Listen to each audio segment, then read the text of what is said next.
Do you even know what you're spending? No, he didn't know what he was spending. To Jon's credit, he's like, there's so many podcasts. We need to be the best quality out there. And I think that's what really stands out today, because every video we make on average probably costs $10,000. We're renting studios, 5-person crew on every set. Like, we're hiring top of the line editors, specialists. How do you make the best possible video? You don't think about the cost, and you try to make it as creative as possible and put everything in it to make it as best as possible. I would sit there all day for 10 hours a day and just cold email all day long. I was scraping emails off LinkedIn, was sending 100 emails a day. I just like make endless phone calls and just like try to figure it out. The first step is like, what are you spending on every video versus what you're making, right? I want a profit margin of 50% on every video. How much time do you have in a day? And if you're focused on creative, you just can't focus on operations at the same time. It's not the same part of your brain, and you can't focus on everything at once. This is Amanda Marcovitch. She's a financial strategist and business mind behind the success of USAI Studios, the creator media company that is led by her husband, Jon Youshei. When Jon's venture was continuously not turning a profit, Amanda was able to take it from a creative YouTube project to a thriving multi-six-figure media company. With her controlling the books and bringing in revenue, it has allowed for her creative partner to build a more creative and lucrative product. In this episode, we will talk about how she strategically turned around USAI Studios and brought in new revenue streams, the financial business strategies she implemented to scale and grow the business, insights into balancing creativity and profitability in the creator economy, and balancing life and business while being married to the product. Amanda's story is a testament to the power of leaning into your strengths to build a sustainable and thriving YouTuber business and marriage. The Funded YouTuber is brought to you by GigaStar. I love having friends on the podcast. Welcome, Amanda. Thanks so much for having me. I know what you do. I know all the things, and we're going to talk about lots of fun personal things without this podcast. But tell us first and foremost, who are you? What do you create on the internet? So me personally, right, I don't create anything, but I run USAI Studios. I run all of Jon's content, right? I'm responsible. I do all our hiring. I do all our brand partnerships. So I bring in all our money. I'm responsible for sourcing them, negotiating them, all our payments, all our billables, anything that is involved in running the business that's not creating the content itself. That's me. What does your husband create on the internet?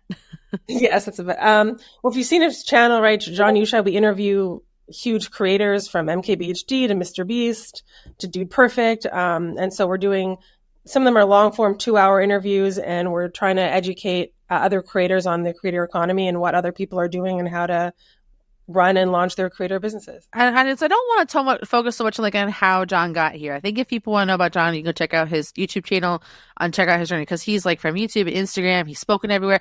I've actually shared the stage with Jon before. We spoke at a bunch of Digital Summit series events together. His Beyonce talk is one of my favorite talks. It's hilarious. It's all of this stuff. I'm very interested in where you fit into this pie. So when did you and Jon start having the conversation about hey, I think that we need to make this a family business? I can go further back than that. We've been together for about 8 years, and he always had this creative outlet, but I always thought it wasn't we didn't know what it was. He always, he was making cartoons for a long time. And I told him, what are you doing with this cartoon business? He's investing hours and hours in hiring cartoonists. And I'm like, what is the max? Where's this going? Even the biggest cartoonists, it's not a huge thing to succeed at, unless you're the number one. And even then, I think the pie's limited. And I always knew he was good at speaking and on camera. So when we first moved in together, I don't know if I'm going too deep here, but we had a tiny studio apartment in San Francisco, and I gave him our entire living room, and I moved into the corner. I gave up the kitchen, and we just turned it into a studio where we started recording. So that was the first where he just started, getting started, and we were both working our jobs. And, he's just always so passionate about being on camera, and he was always recording the whole weekends. And then I think what really, COVID hit, and that was the big thing that changed, right? Because I lost my job because of all the COVID layoffs, and he was working remote. And so we moved out of San Francisco, I bought a house in Palm Springs, and we cut our rent by 75%. And I started interviewing at Facebook, and I had gone through, I think, 10 interviews, because the plan was I was going to support us. We were going to move to Austin where there's no state tax. And then he was going to do this full time. And that's kind of how all this, I don't know if I'm answering the question here, but that was, and then he got a bunch of jobs in LA that were more remote, and he was able to do both at the same time while I kind of run the business, did all the hiring. And ultimately, we didn't move to Austin because he had some W-2 income after the first year or two as he was taking the channel off, and I was doing all the hiring, and I was doing all the brand partnerships, so he could just sit and record while, working to help sustain it. and hire our team. So there's a lot of different parts within this that I think we need to dissect a little bit. Okay.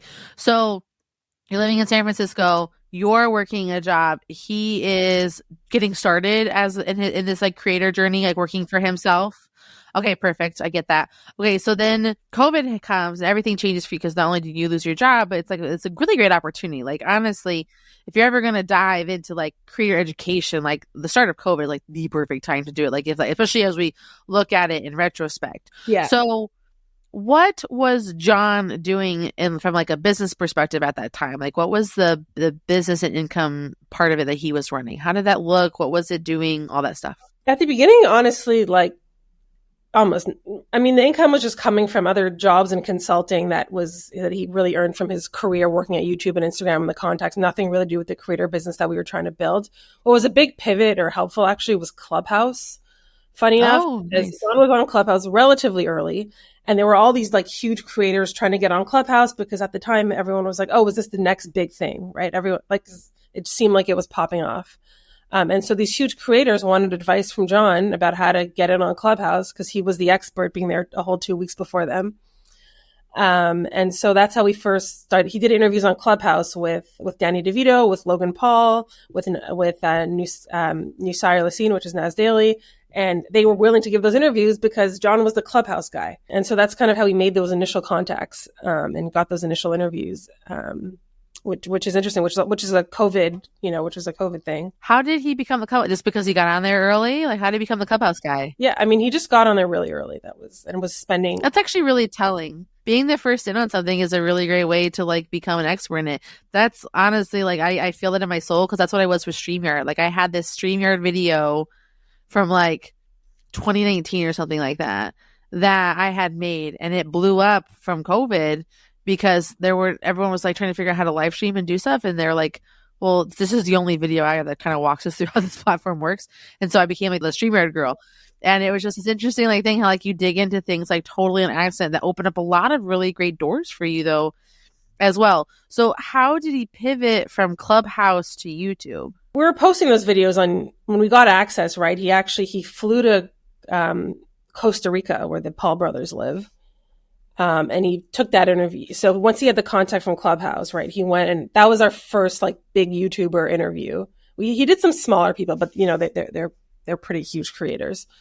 So that's how we got to know them. And then he flew all the way to Costa Rica and spent, I don't even want to tell you how much. I will if you ask, but a lot of money. Interviews with both of them individually and put those on YouTube. So we were starting to build and putting the content on, but we were basically funding that by just regular jobs and investment. Yeah, we were just burning money into the channel. We're taking all our money and sticking it into the channel, and unnecessarily, like way too much that it was stupid. You've said something very triggering, and I know you have lots of feelings about this because I know I do too. We talked about this privately. Okay, so you're burning money, investing it back into the channel. Now, there's a lot of YouTube education and a lot of like YouTube, like if you want to make it big, just take all of your money and every dollar that you make in your YouTube channel, like reinvest it back in the channel. Like Mr. Beast is famous for saying this, right? And I personally have always thought that was a very dangerous mentality because I feel like that is not building a business, that's building clout. And you still have to be able to pay your bills and fund your life while you also build something. I'm very curious to know, like, how do you think the approach you took either hurt or helped the YouTube business that you guys have made? Oh, I mean, it's even crazy. Talk about like, burning money into a channel, investing everything. At least we were able to cover our bills, right? Like we were working hard to spend it and end up probably break even, but at least I was covering it. Like we did interviews with Matthew Beam and Eric early on. They took personal loans, like tens of thousands of dollars, making a minimum wage. Like some of it is really extreme. But in terms of like how I felt about it, it was really hard at the beginning because, I mean, to Jon's credit, he's like, there's so many podcasts. We need to be the best quality out there. And I think that's what really stands out today. Because every video we make, on average probably costs $10,000. Because, we're renting studios, we have 5-person crew on every set. Like we're really, we're hiring top of the line editors, specialists. But at the beginning, that was just crazy. And I don't really have a good answer because it made me super uncomfortable. But I think the difference is, coming from property management, it wasn't that he was spending a fortune, which did bother me in itself. It was that I didn't believe he was doing everything he could to make the best financial decision, giving what he wanted, right? So right now, I have a real estate background. I learned to bid everything out. If I'm running a building, I have a construction project, guess what? I'm getting 10 bids. I'm comparing the scope. I'm making sure I'm getting the best price for the same work.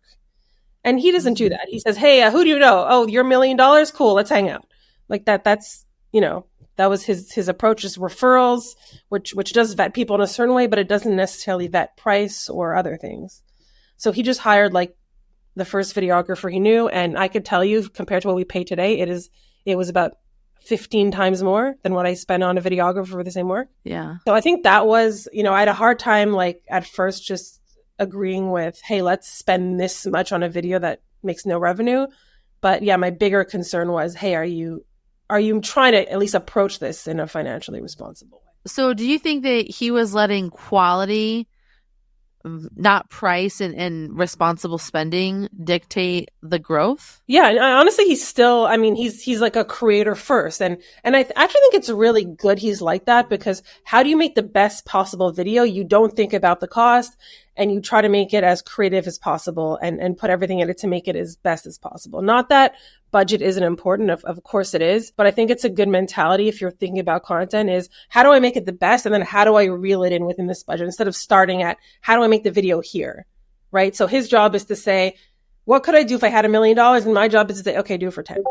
And let's cut this and let's find out how to make it cheaper. And let's, like change this for that, or whatever it is. But the idea should be big versus starting small. So I think our yin and yang really works well, and I'm in that way. But I find your dynamic really complementary. Like, they always say that the best marriages are where the people can complement and fill in where the other person has shortcomings. So, and it sounds like in your case, you have that really stereotypical dynamic that's working really well for the two of you, where he's the creative and you're the operations. And it's like I'm sure there's plenty of butting heads, because marriage is often butting heads, but it's also figuring like, how do we balance these two things out to accomplish the same goal, which is creating excellent content people want to watch, which is the product you're selling at the end of the day. Yeah. And also it really helps being married. I think it's like doing this business together changed our marriage, or also, why he spent so much at first is because I had these strong opinions, of course, like, hey, why are we spending this crazy money to go fly all over here? And we flew a crew of like 4 people to Costa Rica, their plane tickets, their hotels. And then we had to pay for the time they were like sleeping, or because they were not able to work in the US. And, it was insane. I forget where I was going with this. Oh yeah. But even though I rejected then, I'm like, John, I promise you, let me bid it out. Let me, like, this is my instinct, is always like, let's just see what else is out there. Let me see. But no, he didn't want to do that. And now I've earned that trust. He knows my instincts are right. I guess when I first started, he was just, he didn't know that I knew what I was doing when it came to content, because real estate and, content don't seem the same, but operations are operations across the board in a lot of ways. And now he's seen, hey, I can make you the same video. Actually, I can make the quality twice as good, twice as fast, and I can do it for a third of the price. And he's seen that I've been able to execute on that. So now when I say something, he goes, yep, got it. Instead of this like, no, you don't know what you're talking about.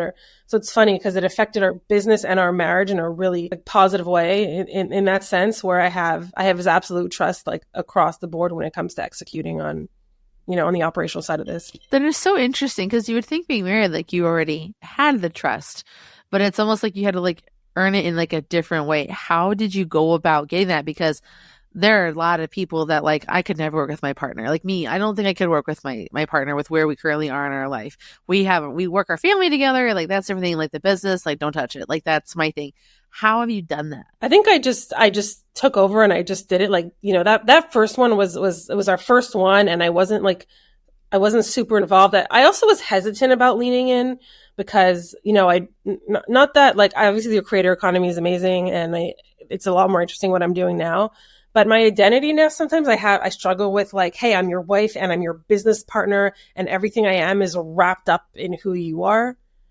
And like, sometimes you just want to feel like, no, I'm still, or in my kid, I'm still my own person, and having my own career, like, just, I was like emotional about that, but I just saw the need and I realized, and he knows it, and I know, he could make the content without me, but I don't think he'd be financially solvent without me.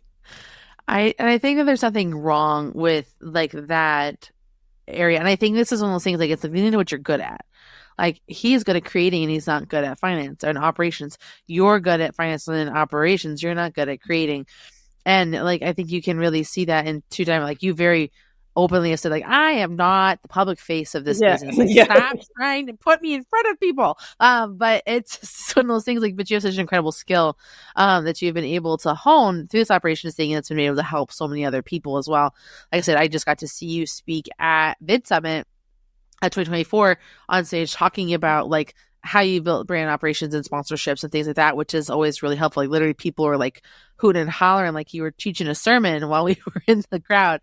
And so like it's also like a super necessary thing. Your question of like how did you have money at the beginning? The shorts started popping off a little bit, so I was able to get some, a couple of brand deals on those, or our first videos, even though they were under, Jon had under 10,000 subscribers and the views were under 10,000 too. But I would sit there all day for 10 hours a day and just cold email all day long. I was scraping emails off LinkedIn. Yeah, I was sending 100 emails a day with a pitch and then I'd call again and again and again. They were for nothing or they were for a small amount. It didn't take that long, actually. No, they weren't big amounts, but just by like all day long, cold, like real estate, cold calling. It's the same shit.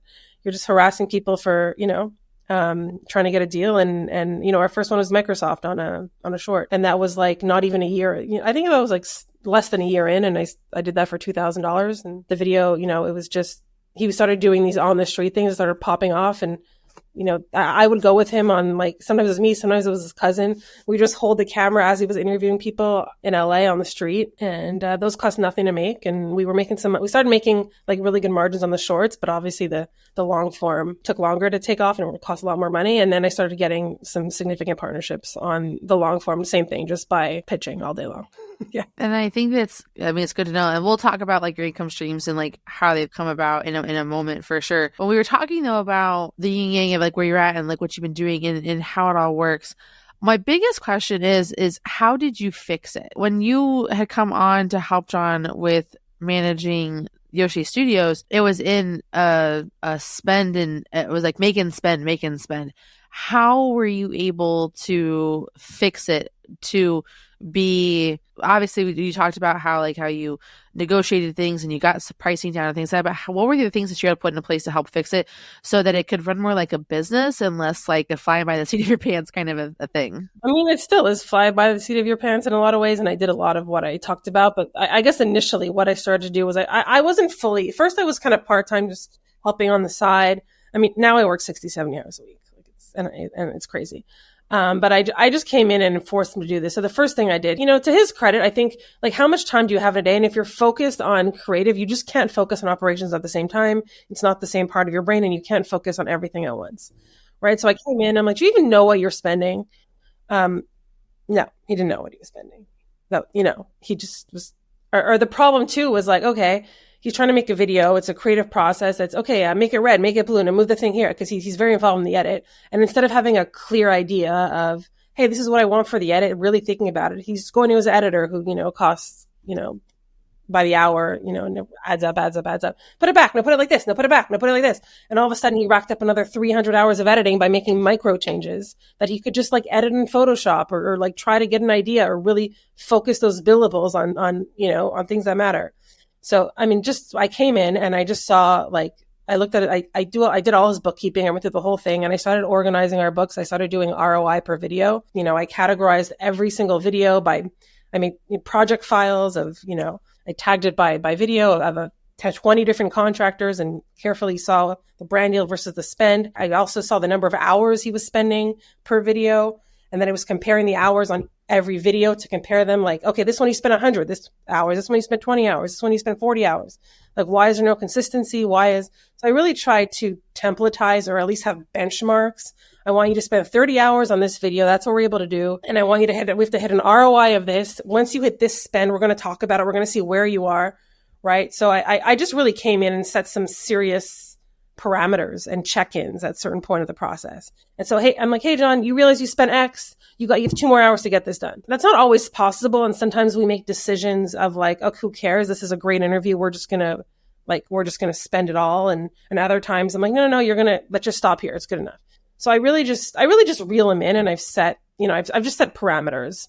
And in terms of like, okay, how do I actually do it? Now that we have the rules, right? I bid everything out, right? So I have vendors. I have my like, on Yelp, there's like 3 monies, 4 monies, like 2 monies, that's my editor like bench, right? So I have my 4 monies people that cost like $200 an hour. Then I have like my mid tier, right? So I delegate. So I've also split out the video where I some of the parts we outsource abroad for more graphics and things like that, because, with editing an interview, the language barrier is a real thing because you have to know where to make the cuts.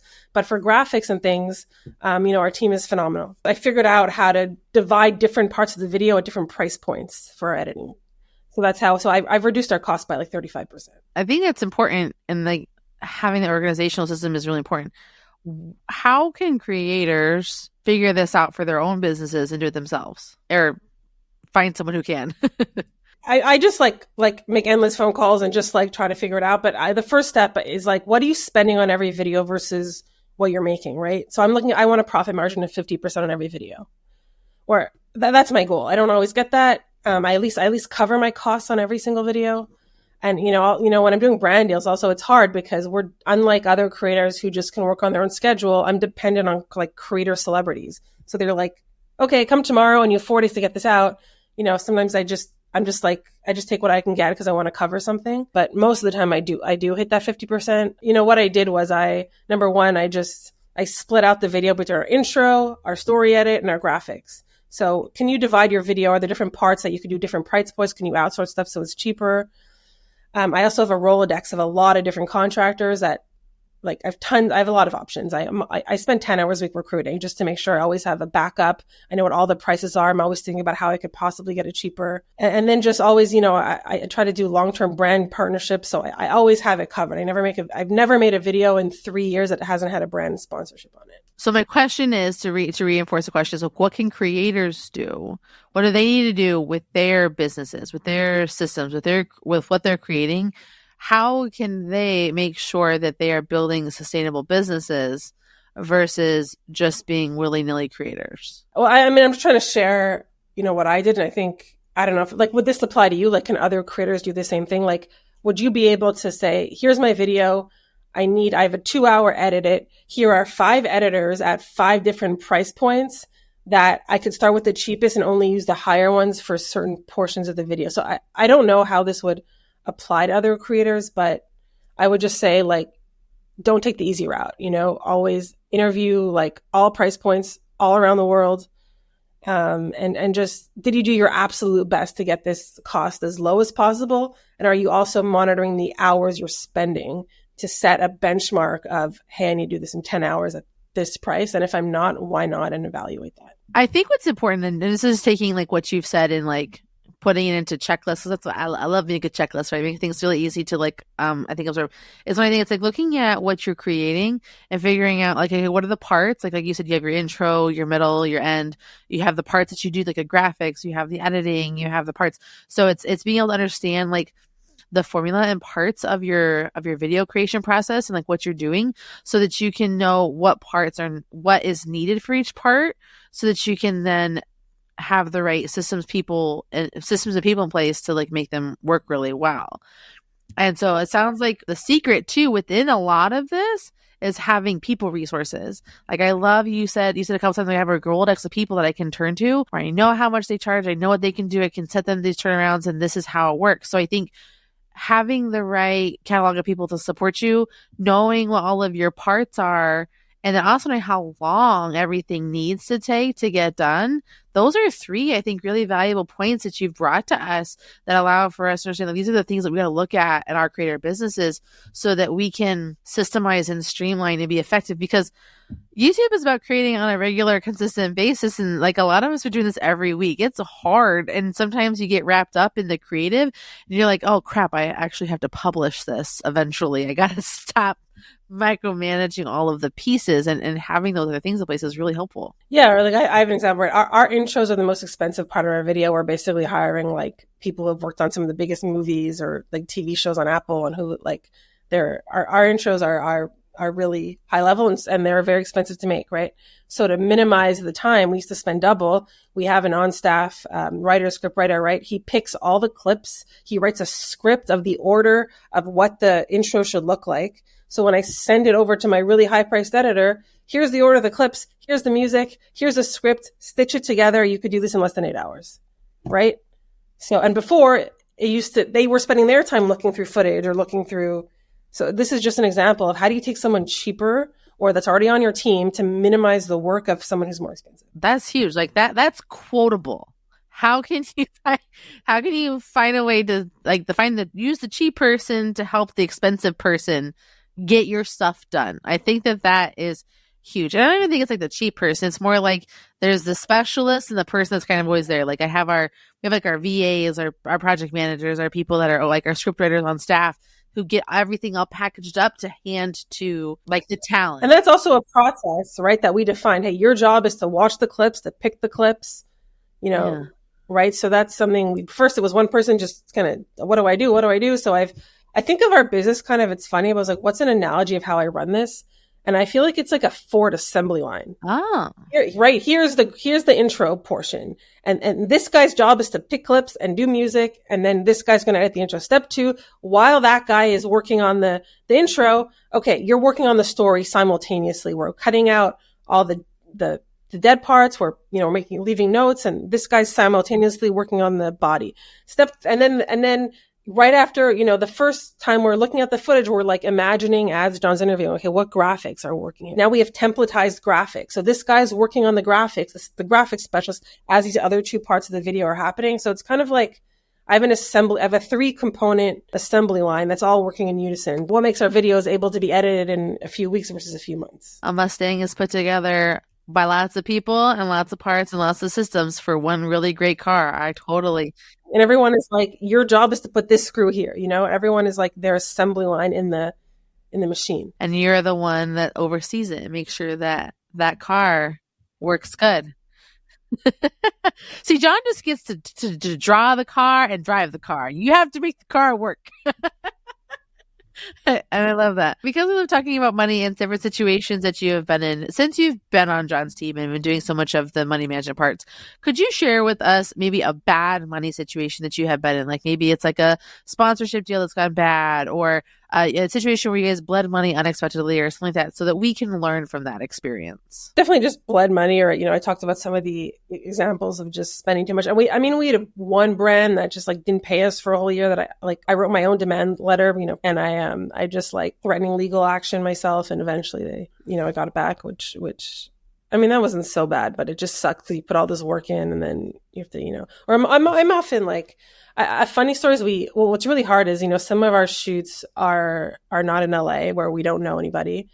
And so I hire local talent, and it's really hard because every time there's a shoot that's not local, guess what? I have to find a studio somewhere I've never been. Then I have to find video editors that I've never worked with or know nothing about. And I have like 1 hour with like some huge celebrity that's not going to do a reshoot. And if the quality's bad, I've wasted everyone's time, and it's like a lot of high stakes. So now I'm much better at vetting. And now I have local teams in like every state in the US. But one time we hired like these videographers, and I don't know, they sounded amazing. They had all the right equipment because I have my whole equipment list. But just the personality, they're like, no, just trust me. And they didn't want us they weren't welcome to our creative input, and it was the day before. So I spent like thousands and thousands of dollars to not work with them, just to pay them to go away. And then because I had to have a backup, right? And I had to hire this team that I never would have hired. That was phenomenal, but they were just, because I was out of time, I just had to go with the first person that, I had like 2 days or whatever it was just to find someone else. So we spent like 4 times our average shoot price just to get that done. So that was rough. That sucks. I'm sorry. But it sounds like there's a lot of things that could be learned from that. To counter this bad money situation, what was one of the best money situations that you guys have had? Really just consulting, like big brand deals, ongoing partnerships. The last few weeks, I'm really seeing a step change in our channel and our brand interest and all the we're getting interest in our newsletter and like some of our videos, and we're making more on one video than like we did our whole first year, which is crazy. I'm very curious. What are your thoughts on more subscribers equals more money? I don't think that's true necessarily at all. Well, I've seen for us, right? I'm like, oh, this like, I guess earlier on as I was starting to build, I was like, okay, even though this doesn't make the most sense financially now, as our subscriber count grows, like our costs are going to remain the same and it's going to be more profitable. But that hasn't been, that's not true, right? I mean, it is to a certain extent, but what happened was, okay, we hit a certain threshold where I was asking for brand deals at whatever, this price. And then just because our channel gained another like 10, whatever, another 100,000 subscribers, nobody cares about that difference. So I think there, obviously, as you grow, there is like some line, but brands only have so much money, or, and they're not going to just say, oh, I've doubled to pay you now just because you're bigger. So I haven't found that at all, but reputationally, I think some brands just have bigger budgets and they want to work with certain creators just based on who their audience is, and or just reaching out to a different tier of brand, but the existing brands and there's only so many with the higher budgets that, like I'm not getting the huge ones on every video. So I've been able to reach brands I haven't been able to work with before. And I've done a few really big ones, but still for the majority of our videos, we're at the same price point as we were a year and a half ago. I'm trying to find other ways to monetize. Thinking about our competitors and other channels that are in our niche, like I study everybody's channels. I have lists of all their, like who all their brand partners are, because I want to reach the same brand partners. And a lot of our competitors, like maybe they have much bigger brand deals than us, but they don't have brand deals in every single video like I do, right? It's because I'm taking lower rates. Because I don't make a single video that's not covered. So to answer your question, like to some extent, but like there's brand marketing budget is what it is, and they're not going to double it just because you grow. I love that. And that's good to know. I think it's important because so many people think that like you have to have, in order to make more money, you have to have more subscribers. And I don't think that's the case. I am curious though to get your thoughts on this kind of statement. First and foremost, I think it's important to lay the foundation. Like the content that you guys make, that Jon focuses on, his interviews are great. His questions are great. The quality that is being produced is fantastic. Do you think that a big part of the success that's been able to happen is because of who you guys get to interview? I know that a few years ago, there was this thing that people had started saying called the Mr. Beast effect. Like if Mr. Beast shouts you out, or if Mr. Beast is on your channel or whatever, it really helps you with growth and clout. And like you Colin and Samir, they talk about like we got this big takeoff when we had Jimmy on the podcast because we were able to dive in and get access and answer questions. Do you think that is a part of where your guys' successes come from? I'm going to say yes and no. Like, obviously, if we interview Mr. Beast and that gets a lot of views, we're going to benefit from that if he shouts us out, right? But why did we land that guest? You know how many podcasts there are, right? And so I think Jon is an excellent interviewer. Yes. Right. And that our video quality is phenomenal. And there's a million podcasts, and I don't see a lot of people doing it the way we are. And that's because we invested a lot and we invested early, and Jon is extremely talented. And so, yeah, so we are benefiting from that, but we get those opportunities because of what we produce. And I think there's something to be said, because I know for me, like you and I are having a very interesting text message conversation where I was like, do you have to pay people to be on your podcast? And you're like, what? Is that a thing? That sounds weird. And I was like, interesting, because I have talked to a lot of creative managers and a lot of creators that are like, oh, I charge to be on podcasts. And I'm wondering, just using the example too, like Jon, who has 500,000 subscribers on his YouTube channel, I'm sure Colin and Samir also do not pay people to be on their podcast. But I think it's an opportunity. It's like having this, like we know, because we can see, because they provide us with the demos. Like I'm sure Jon's like, this is what our views are on our videos, and people can see that. They know it's in their best interest from like a PR perspective to come on and beyond, versus like coming on a small podcast. It's not necessarily it's not to their advantage in the way that it's to the advantage of the podcast themselves. And so I'm always so curious, is it, and I feel like it's important to, I don't know if this is a question so much as a statement, is like, because of the immense quality that you guys put into your episodes and the people that you have invested, like doing those initial interviews with the Paul brothers was such a huge like investment in like showing future people like, oh yeah, these are the people you want to talk to. Because and to play devil's advocate to your question, like because of Jon was at YouTube, he had some connections, or through Clubhouse, our early videos with huge guests did not take off. Okay. And it only started taking off right once the quality was there. Okay. So, and then on top of that, Jon does some explainer videos like how to grow on YouTube, things like that have hit 900,000 views where it's just him straight to camera. So obviously we're tapping into audiences of the big creators that we're interviewing, but I fully believe it starts with Jon. Yeah, and I think that is important. Like people, I wanted to bring that up because I think it's an important thing to debunk, but also add like value to, which is Jon is a great creator, and because he's a great creator, he's been able to attract great talent. And I think that those are important things to like have synonymously together. And I know like even for me with this podcast, I've been able to get great creators on because they're people I've built like great relationships with. Like you and I are here because we've taken time to get to know each other and are like, hey, you should do this thing because, oh yeah, also you're a creator, not just this person that's my friend. Like we should talk about this kind of stuff and help other people. So I think that there's a lot to be said for relationships and quality for sure. Now, on this podcast, we do something that a lot of places don't ever do, which is we break down your income into a pie chart. And we talk about where all your different income streams do come from. So with USAI Studios, we have broken it down into, I think we have about 6 different revenue streams. I'd love to talk about it. Some that are obvious that you don't need to dive into, which are like AdSense, which makes up 10% of your income.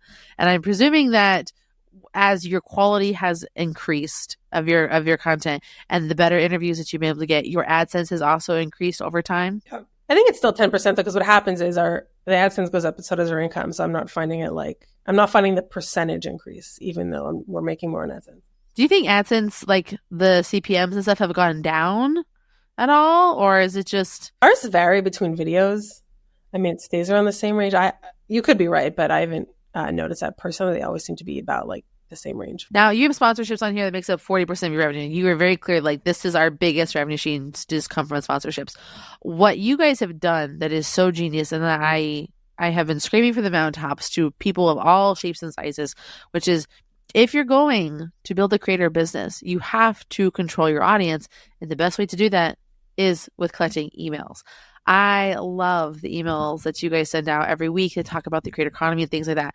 Walk us through where that decision came from and how you guys are monetizing with those emails. There's 2 parts, right? Like we're monetizing through brand deals, which is just standard brand deals where I'm just scraping emails like off LinkedIn and pitching those. And then we have our newsletter.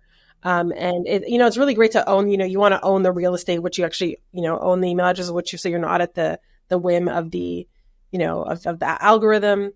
But we just wanted to expand our business really and and connect with our audience even more and build communities. That was just a decision that we wanted to expand our business via a newsletter. And it's been pretty amazing because, pretty quickly, I mean, we've been doing the newsletter less than a year. I've sold every issue for the next 6 months. How do you do it? Like, is it like, what are you offering? Is it like partnerships with videos? Is it individual email stuff? Like the email, I think it's really important to define very clearly what you're selling, right? So I have a sample. I'm like, here is we're selling, we have a headline spot and then we have a blurb. And I have a mock-up of like, it's going right here and this is going right here and this is the exact price. And I'm always trying to get more. So hey, you take 3, I'll give you a discount per issue, or maybe we could, I could bundle it. We can do a long form includable from the newsletter for free, or I'm always trying to custom sell every single one to see how we can make the partnership as big as possible and work together as much as possible. I'm just really clear on like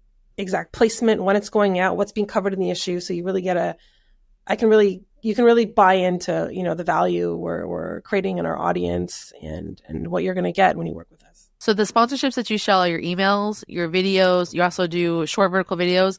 I also know that Jon does sponsored LinkedIn posts as well. Is there anything else that you guys also get sponsorships for? No, I mean, it's the newsletter, LinkedIn, TikTok, Reels, posts. Yeah, that's pretty much. Are you guys doing anything with your Discord, or is Discord just for creators to communicate? Occasionally we'll have a brand that wants like a Q&A, or like, I do have a Discord included as part of a brand deal I'm doing. Not that often, but sometimes we do like sponsored webinars. Yeah, as part of something. It's just neat to like see how people are doing it and like what their options are and just see how they're doing it.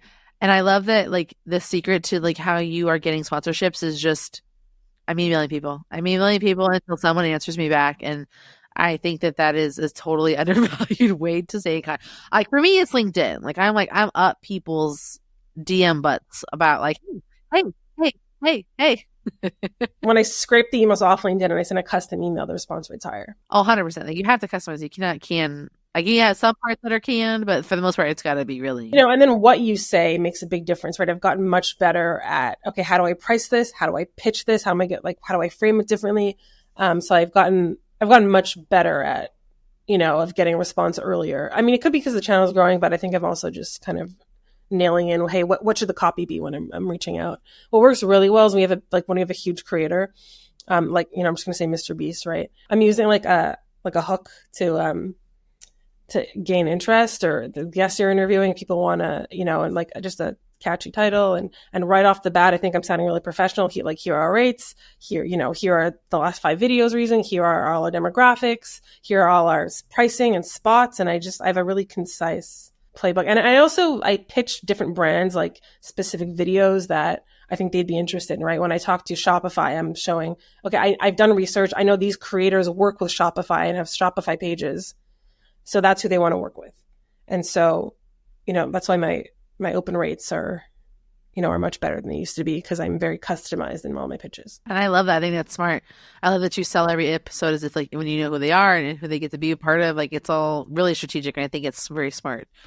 You have 5% of your income that comes from affiliates, and we have 5% that comes from services, and then 10% from courses and digital products, and then 30%, which our last thing, comes from consulting and speaking. What I find so interesting about these different revenue streams is the ones that we all probably see the most are just like you guys going to stuff and speaking on stages, and then also the sponsorship part of it.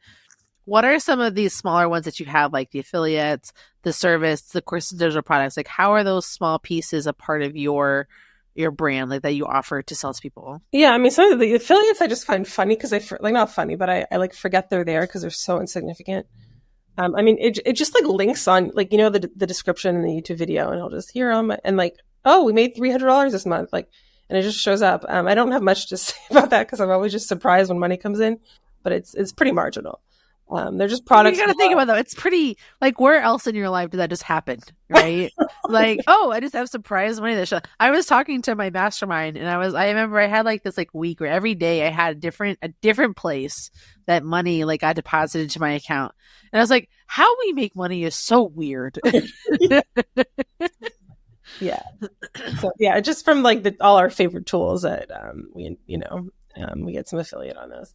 And then you said for courses, so we did a course with Thinkific, and the course was live, and it was, we did eight different lessons, and we had to, that was a huge lift, especially because it was all live, because, we really wanted live feedback from all our students. And so this year, I mean, we had 40 students at about $1,100. It was hard. It was really hard. And I'm not sure that's, we're trying to figure out how to do it on demand. Amanda, we've talked about so many awesome things, including parenting systems, how you fixed Youshei Studios, all the things. What is the next money move for you and Jon? A lot of big creators, I think, we're thinking about launching, businesses. I think, content, as much as we are doing pretty well with the content financially too. They're just, it's too expensive, I think, in terms of, and the brand deals, like I said, they don't necessarily grow just because your channel grows. And so we need to find other opportunities and ways to monetize. And just like, a lot of the big creators we're stay tuned, but we're looking at launching some different businesses around our content, as a marketing channel, like, as a way to market our own businesses. I love it. It's so good. I can't wait to teach you because I know I'm excited. It's going to be so great. And we'll have to make sure we'll post about it too on our socials. Thank you so much for your time, Amanda, and for giving us a unique perspective inside of a creator business when you're not the actual creator. But I think it's a really important process to understand. Like, a lot of times creator success comes from the people behind the scenes that make it all work so that creators can do what they do best, which is be the product themselves. So thank you so much for your time and honesty around that. I appreciate you. You can find all the links to where you can connect with Amanda and Jon over at thefundedYouTuber.com. Until next week, go make that money. Peace. The Funded YouTuber is brought to you by GigaStar, a parent company of GigaStar Market, an SEC-registered funding portal and member of FINRA. Learn more at gigastar.io. Neither GigaStar nor its affiliated companies provide legal, regulatory, financial, or tax advice. Any opinions expressed herein are those of the authors and are the informational purposes only. The information and opinions expressed herein are subject to change without notice and do not take into account the particular investments, objectives, financial situation, or needs of any specific investors.